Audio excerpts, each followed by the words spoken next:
को आजाद होकर 75 साल हो गए। मोहन भागवत साहब, आप कौन से 1000 साल की जंग की बात कर रहे हैं? 1950 में बाबा साहिब अंबेडकर ने इस मुल्क को आईन दिया, संविधान, कॉन्स्टिट्यूशन दिया। अगर आप जंग कर रहे हैं तो आप संविधान के खिलाफ हैं। ये जमहूरी मुल्क में अगर कोई जंग करेगा तो जमहूरियत क्या करेगी बताओ? फिर कौन सी जंग लड़े आप बताओ? अरे अंग्रेजों की 200 साल की लड़ाई में तो आप कहीं नजर नहीं आए। तुर्रेबाज खान नजर आया हैदराबाद में, मौलवी इस्माइल नजर आए, आरएसएस तो नजर नहीं आई थी ना। मगर आप कौन सी जंग लड़ रहे बताओ हमको? क्या कोई टीवी वालों को पूछना नहीं चाहिए आरएसएस वालों को बिठाकर, ये बताओ ये कौन सी 1000 साल की जंग है? मगर इसका जिक्र नहीं करेंगे मेरे अजीज दोस्तों और बुजुर्गों। और मैं आपको आरएसएस की तारीख बताऊंगा। अभी हमारे जैन लोग एहतजाज कर रहे हैं कि उनके मजहबी मुकामात जो झारखंड में है उसको टूरिज्म से निकाला जाए, वहां पर गंदगी हो रही है, हम उसकी तायीद करते हैं। तो गोलवालकर आरएसएस के बहुत बड़े सरसंघचालक थे, करीब 35-40 साल आरएसएस के सरबराह थे। उन्होंने ऑर्गेनाइजर मैगजीन 10 जून 1963 में हमारे जैन और बुद्धिस्ट भाइयों के बारे में क्या कहा? अंग्रेजी में कहा कि so far as Jains and Buddhists are concerned, they have never made any contribution to the soil and political thought as such. We have never inherited any अर्थशास्त्रास, यानी अर्थशास्त्र का मतलब माशियात का इल्म और सियासत का इल्म, एंड धर्मशास्त्र फ्रॉम देम। यह आपकी मोहब्बत है जैन और बुद्धिज्म से।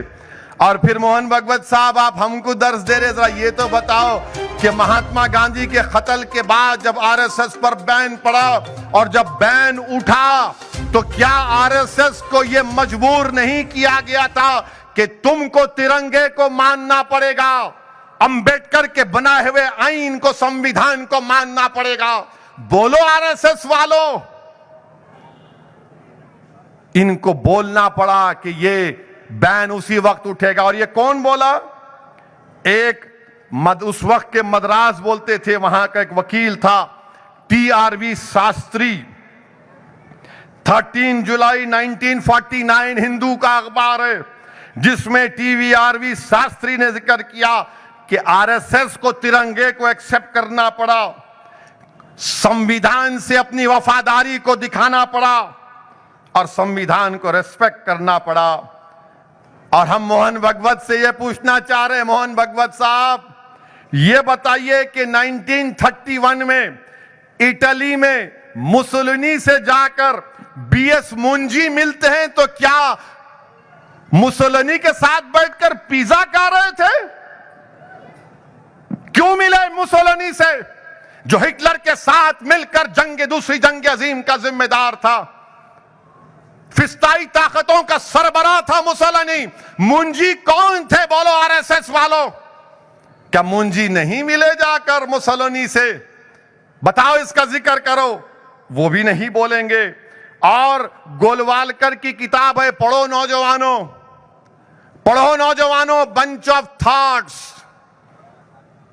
गोलवालकर की किताब में उसका चैप्टर 12 है जिसमें गोलवालकर ने लिख दिया ये बंच ऑफ थॉट्स। और एक और किताब वी और नेशनहुड डिफाइंड, ये आरएसएस के लिए बड़ी मौजिज किताब है, रूहानी किताब है इनके लिए। उसमें गोलवालकर ने लिखा कि मुसलमान और ईसाई इस देश के लिए अंदरूनी खतरा है। इसीलिए कल मोहन भागवत ने इंटरव्यू में कहा कि देश के बाहर कोई खतरा नहीं, अंदर खतरा है। वाह मोहन भागवत, चीन का नाम लेने से इतना डरते क्यों हैं आप? हमारी सरजमीन पर, भारत की सरजमीन पर डेमचाक और डेमसाक में 2000 स्क्वायर किलोमीटर पर चीन घुस के बैठा है। और नरेंद्र मोदी बार बार बोलते कि भारत की एक इंच को नहीं छोड़ेंगे। नरेंद्र मोदी और उनकी सरकार ने झूठ बोला देश से कि ना कोई गुस्सा है ना कोई घुसेगा। चीन का नाम नहीं लेते आप। जम्मू में पाकिस्तान से टेररिस्ट घुस कर आते हैं और मारते हैं भारत के लोगों को, जिसमें मासूम बच्चे भी मर जाते हैं।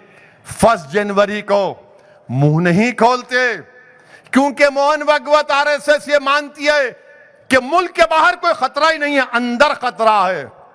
अंदर किससे खतरा है? याद रखिए आप, ये इनकी सोच है।